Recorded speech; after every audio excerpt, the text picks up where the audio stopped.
देखिए, ये तो सरेआम डकैती है। खुलेआम भारतीय जनता पार्टी ने डाका मारा है।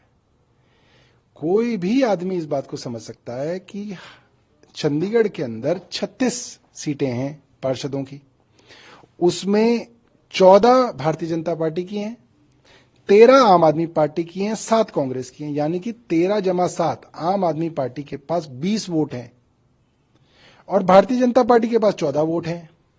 तो 14 वोट वाला कैसे जीत जाएगा और 20 वोट वाला कैसे हार जाएगा? अब ये कह रहे हैं कि इनवैलिड हो गए। अरे वो क्या, वो पार्षद हैं, चुन के आए हैं, आज तीसरी बार या चौथी बार वो वोट डाल रहे हैं, क्या उनको अब तक वोट डालना ही नहीं आया?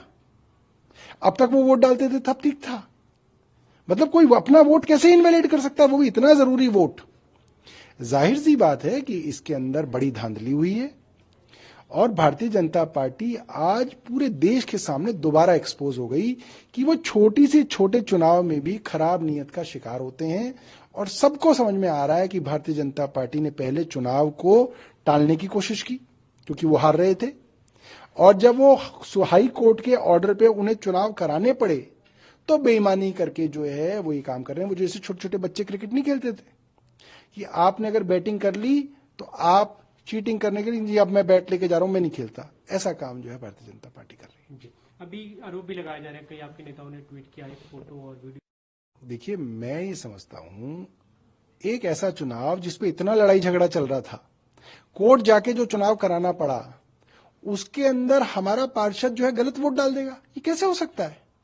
बताओ, वोट डालना कोई इतना मुश्किल काम कोई ना होता है। आपको सिर्फ ये लिखना होता है 1 नंबर 2 नंबर, उसमें आप वोट इनवैलिड कैसे कर सकते हो?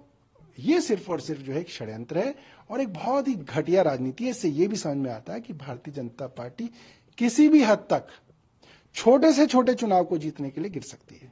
ये भी कहा जा रहा है कि आपको भी लगता है कि प्रिसाइडिंग ऑफिसर ने कुछ गड़बड़ किया इसमें? जाहिर सी बात है, पूरा का पूरा जो मामला है वो प्रिसाइडिंग ऑफिसर पे ही है ना।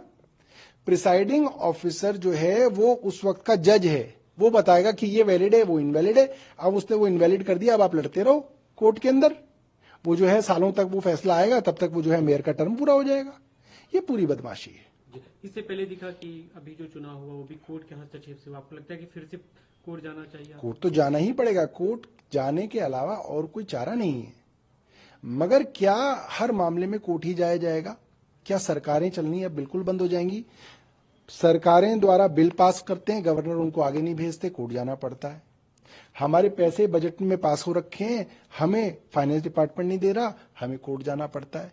हमारे यहाँ एल्डरमैन इस तरीके से भारतीय जनता पार्टी के लगा दिए गए, एलजी साहब ने गलत तरीके से लगा दिए, फिर बोले ये वोट डालेंगे, तो हमको सुप्रीम कोर्ट जाके उनको रुकवाना पड़ा। क्या पूरा देश अब कोर्ट से चलेगा? क्या कानून, संविधान, कानूनी व्यवस्थाएं सब खत्म हो गई इस देश में?